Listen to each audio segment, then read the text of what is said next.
Stop using AI for your travel planning. Do this instead. Over the last few years, AI has been taking over the world, with people using it for everything from how-to guides to recipe inspiration. But as a travel expert, I would really advise you not to use it for travel planning. Let's go into why. By the way, I'm taking a little walk around my hometown, Exmouth in Devon, UK, and I've put together a little case study on why we shouldn't be using AI for our travel planning based on my hometown. But before we get into that, here are the three main reasons why I think you should avoid using AI tools when you're planning a trip. Number one is that travel is so subjective. I think it is one of the most subjective topics out there. So for example, I do not like Vienna. Whenever I say this, I get numerous comments, but I just don't like it. I'm not that into art. I love history and I do find the history interesting, but I think there are many more places that are more historically interesting. And I had a really bad experience there. I was in Vienna station and this guy approached me, completely invaded my personal space, said something to me, I backed away and he grabbed my arm and it made me feel very threatened. So obviously that has put me off Vienna. However, so many people love Vienna and I'd never say that Vienna is somewhere you shouldn't visit. I'd just say that I personally had a bad experience there. But AI can't get all of these nuances. And when you're traveling, it's really helpful to have all of these nuances and have a range of people's personal opinions and experiences so you can see what the general vibe is like somewhere and whether it is somewhere worth visiting. I think it's also really important to consider where AI gets its information. So ChatGPT is an LLM, which is a learning language model. And what it does is it uses probability to just predict the next likely word. And that's why it makes so many mistakes. So when you're doing something as important as researching your next travel trip or your annual holiday, you're going to want something with a bit more expertise. To put it simply, robots can't travel. If you ask them, they might be able to tell you how long it roughly takes to walk this coastal trail I'm on at the moment. They won't be able to tell you just how hard it feels. They won't be able to give you intricacies of the view at the top. And they won't be able to give you up-to-date information on the state of the trail either. For example, it's been raining loads recently, and as a local, I know that this bit is often flooded. Although that being said, it is decent today. Should be able to get across. I'm not wearing the appropriate boots for this, but I do want to get up to this point. So this is a 10-year strong travel blogger. These learning language models have ripped off online publishers' work. So ChatGPT and Gemini, Google's AI, have scraped our websites and now they are providing our information on their models without giving us any compensation. That is pretty bad. So I asked ChatGPT for a one-day itinerary for Exmouth in Devon in January because I wanted to make sure it didn't suggest swimming or paddleboarding or anything like that. Its first suggestion is for breakfast. So this entry reads, breakfast at the Proper Fish and Chips Company. Yeah, there is an error, but let's go on. Start your day at this local gem, known for its hearty breakfast. Choose from classic options like a full English or a selection of pastries and coffee. It's warm and inviting, perfect for chilly January mornings. I've already filmed this bit, so let me show you what actually happened there. So this is the Proper Fish and Chips Company, largely renowned as one of the best chippies in Exmouth. But it's a chippy. It does fish and chips, Savoy and chips, a few vegetarian options. It does not do breakfast. It doesn't even open until 11:30. So ChatGPT, you've let me down at the first hurdle. The next entry is an activity. 9 a.m, stroll along Exmouth Beach. Take a refreshing walk along the 2-mile stretch of golden sand. The crisp winter air enhances views of the Jurassic Coast cliffs and the River Exe estuary. Look out for wintering birds on the estuary, such as brent geese and wading oyster catchers. Now, none of this is factually incorrect, but if you're going for a walk, why not take a walk here? This is the official start of the Jurassic Coast. It is pretty well known locally, but nationally it's actually not that well known, and it always baffles me because I'm like, this is England's only natural UNESCO World Heritage Site, and this is the start of it, and it's right here in Exmouth. So why ChatGPT hasn't mentioned that honestly beggars belief. I'm not going to do the whole hike now, but basically you can hike from here to Budleigh Salterton, which is the next town along. It's a really lovely hike, not too strenuous, with incredible cliff views. Granted, the weather in January isn't always appropriate for it, but if you're taking a walk anyway, why not do this one? And from Orcombe Point here, we've got lovely views of the beach. So it's not that I'm saying that ChatGPT is wrong here, it's just a bit basic, isn't it?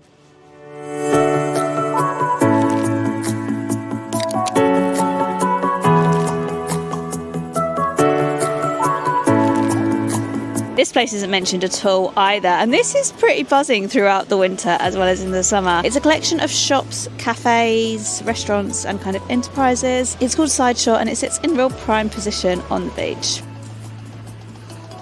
Alright, let's go see the next bit.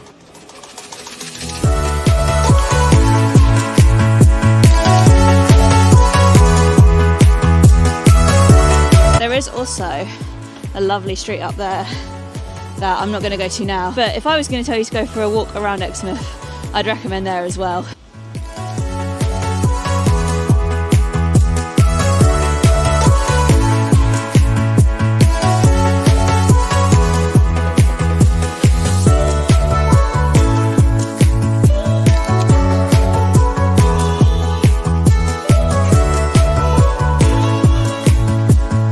So next up, it's told us to come here to the Ex Estuary Trail. Again, this is a trail that goes all the way along the estuary, all the way to Exeter actually, and down the other side. So I'm not going to do all of that now, but basically it just follows the river along here.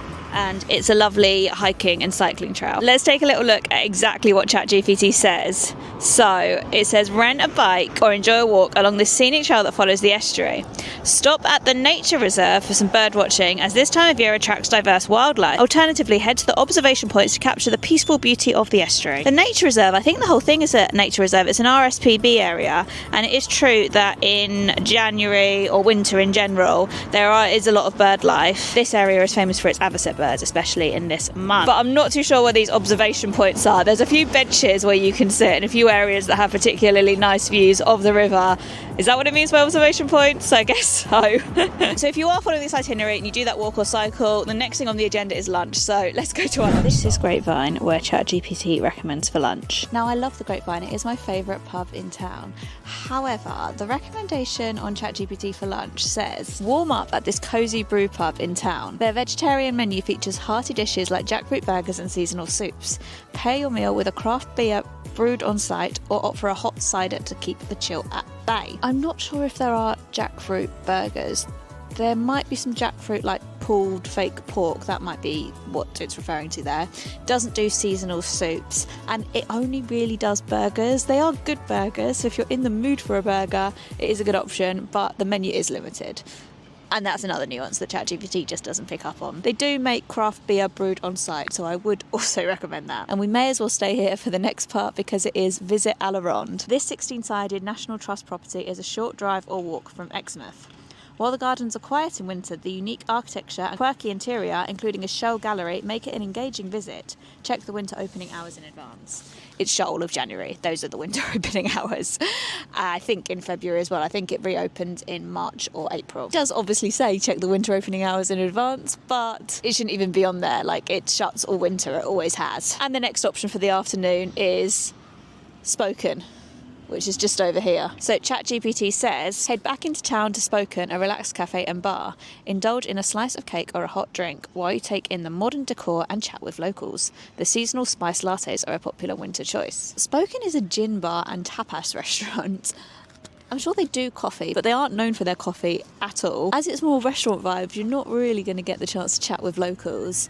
And it is also shut at the moment for the first quarter. And while it doesn't officially close every winter, it does shut most winter. So I wouldn't say the afternoon with ChatGPT was very successful at all. But let's have a look at the evening itinerary and see if that's any better.